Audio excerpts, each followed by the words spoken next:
Bienvenidos al sector primario, la apuesta de Telemotriz por el mundo de la agricultura, la ganadería y la pesca. 50 minutos de temas muy interesantes. Continuamos conociendo las medidas que han tomado algunas de las empresas hortofrutícolas motrileñas con motivo de la crisis sanitaria. En esta ocasión visitamos la empresa Campos de Granada.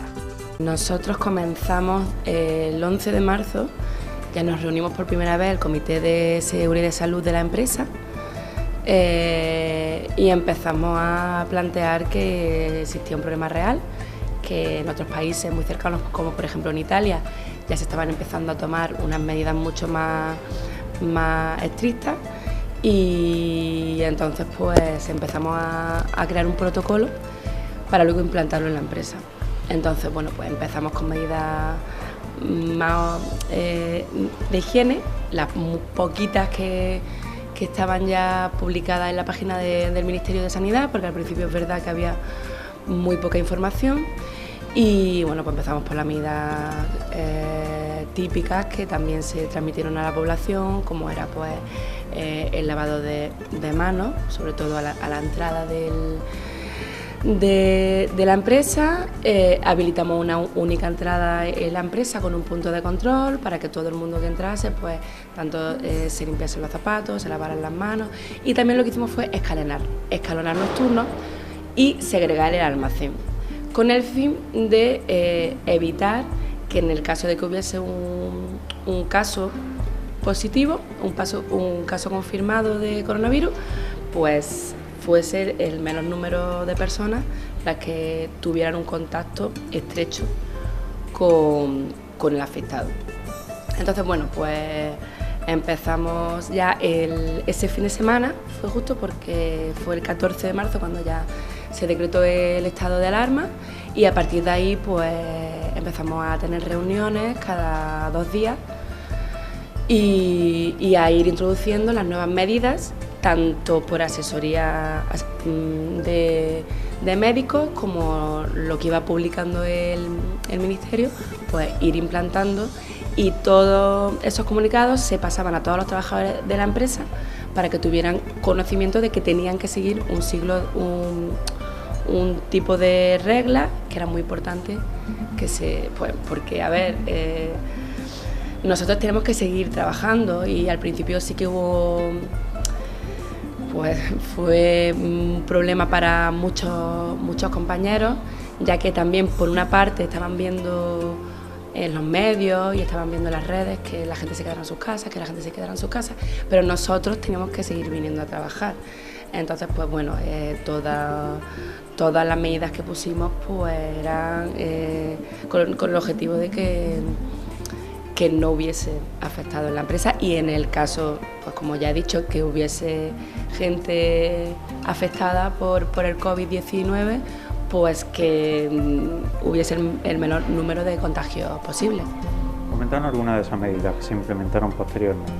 Bueno, pues lo que intentamos a nivel organizativo fue eso, escalonar los turnos y evitar contaminación cruzada entre grupos. Lo que hicimos fue le pusimos a cada grupo una letra, y ya sabían los integrantes de grupo A que tenían que entrar con su grupo, y tenían y moverse solo por una parte del almacén. O sea, ellos ya sabían que se iban a mover por X líneas, y aparte también se indicaron los baños a los que ellos podían ir. Y luego pues también empezamos a introducir las barreras de seguridad. O sea, hemos puesto en las líneas muchas líneas donde no se garantizan los 2 metros, pues se puso una barrera. Y en cuanto ya pudimos comprar las mascarillas, porque al principio por mucho que digamos, pues no había mascarillas, y mucha gente también empezó a ofrecernos mascarillas que fabricaban en sus casas o en talleres, pero preferíamos comprar algo que estuviera homologado, un material que estuviera homologado, para evitar pues cualquier accidente o cualquier problema que pudiese suponer. Entonces, pues hasta las 2 semanas que no pudimos comprar las mascarillas, pues a partir de ese día también las mascarillas aquí en la empresa al principio empezaron, las recomendábamos, pero finalmente son obligatorias el uso de mascarillas.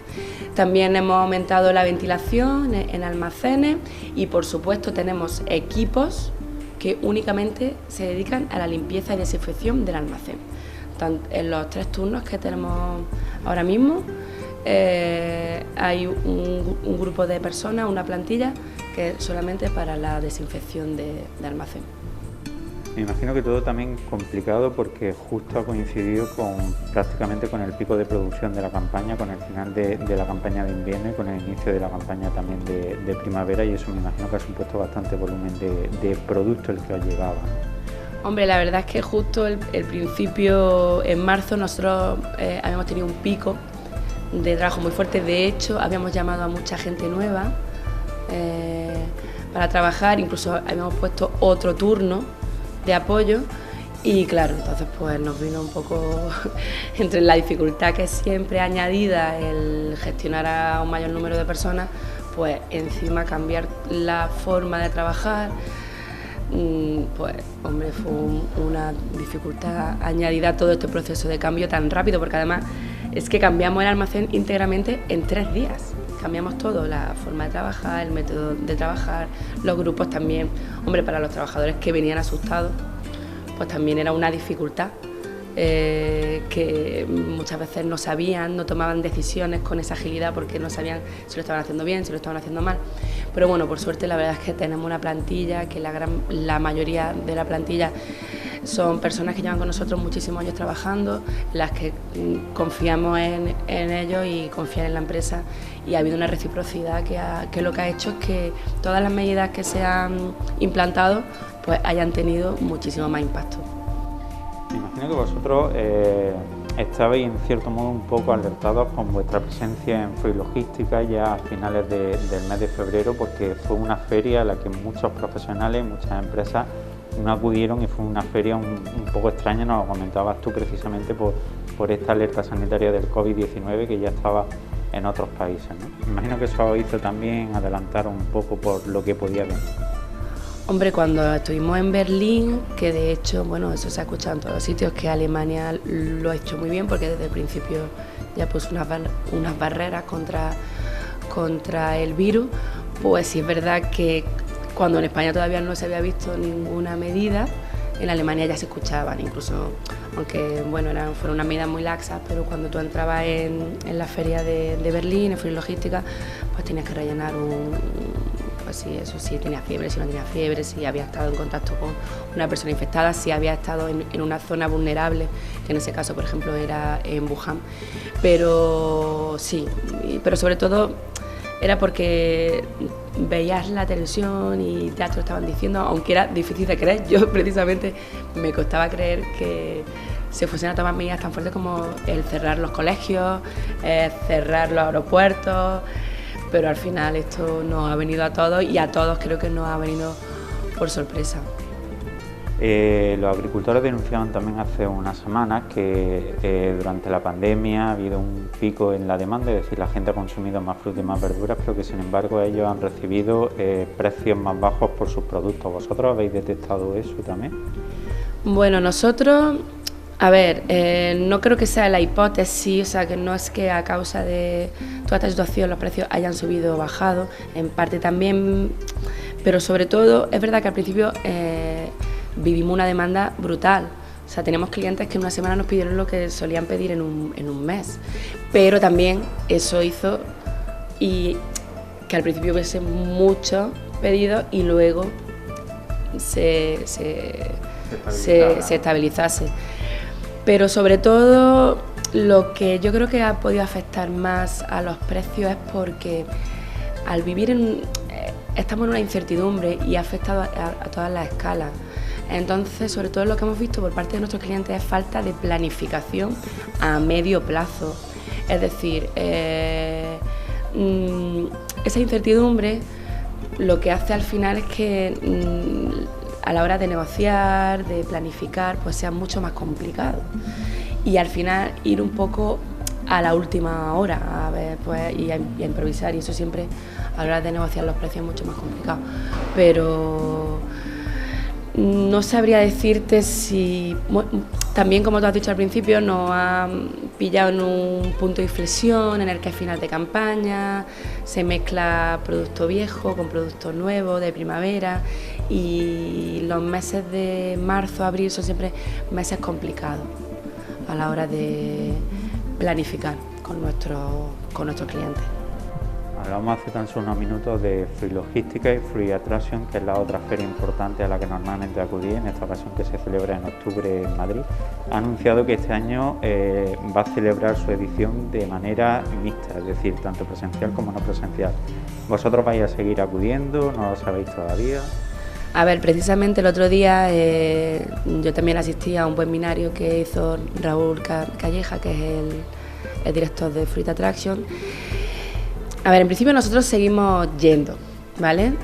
Pero ya no es por la organización en sí o el modelo de organización en sí, es que tenemos que ver si nuestros clientes van a venir, porque ya puedes organizar una feria estupenda y con todas las medidas de seguridad, pero esos clientes, nosotros el 80% son internacionales. Tenemos que saber si pueden venir, si pueden viajar, si se pueden quedar en hoteles. Todas esas variables son las que hay que tener en cuenta. Entonces, el hecho de que a lo mejor no puedan venir esos clientes potenciales, ¿vosotros creéis que puede afectar sobre todo? Porque siempre se habla que esta feria sirve sobre todo para eso, para planificar la campaña. ¿Vosotros creéis que puede afectar la situación actual y que ese modelo sea mixto, que algunos clientes, algunas empresas decidan no ir, puede afectar precisamente a esa planificación de la campaña del año que viene, 2021? Hombre, una de las cosas buenas que podemos sacar de esta crisis es que hemos aprendido otro modelo de trabajo, en este caso el virtual. Y también nos hemos dado cuenta que muchos de los desplazamientos que solíamos hacer a lo mejor no son necesarios. Está claro que el contacto físico es importantísimo y al final siempre vamos a apostar por una reunión presencial que por una virtual, pero también, ¿por qué no? A lo mejor ahora es el momento de plantearnos si es necesario que siempre exista contacto físico. A día de hoy supongo que tendremos que hacer una mezcla. Aquellos clientes que los podamos ver físicamente, incluso mira, pues si no vamos a Free Attraction, pues ir a verlos a sus países de origen o que ellos vengan, y aquellos clientes que, oye, que aún así hay buena relación con un contacto virtual, pues también hacerlo así. No sé, el contacto hay que tenerlo y lo que no nos puede permitir es que no exista al no existir un contacto físico, que no podamos planificar una campaña. Al final es la clave de nuestra empresa y de todas las empresas hortofrutícolas. Una buena planificación con nuestro cliente para también nosotros poder planificar con el agricultor. No solamente Campos de Granada, todas las empresas del sector han demostrado una vez más que las empresas hortofrutícolas, por su características, siempre se han adaptado a todos los cambios que no vienen de un día para otro, y una vez más han demostrado que son un actor importantísimo en la sociedad. También pues los agricultores han estado alimentando a todos los hogares para que la gente estuviera en su casa tranquila, pese a todo lo que estaba aconteciendo en los hospitales y en la calle, pues para que la gente estuviese en su casa tranquila. La industria alimentaria, una vez más, porque no solamente ahora, sino como siempre, ha demostrado que es una de las industrias más fiables, más seguras, y en la que hay que mantener, y hay que respetarla y hay que mantenerla como se merece, un gran sector español, que somos un referente a nivel internacional.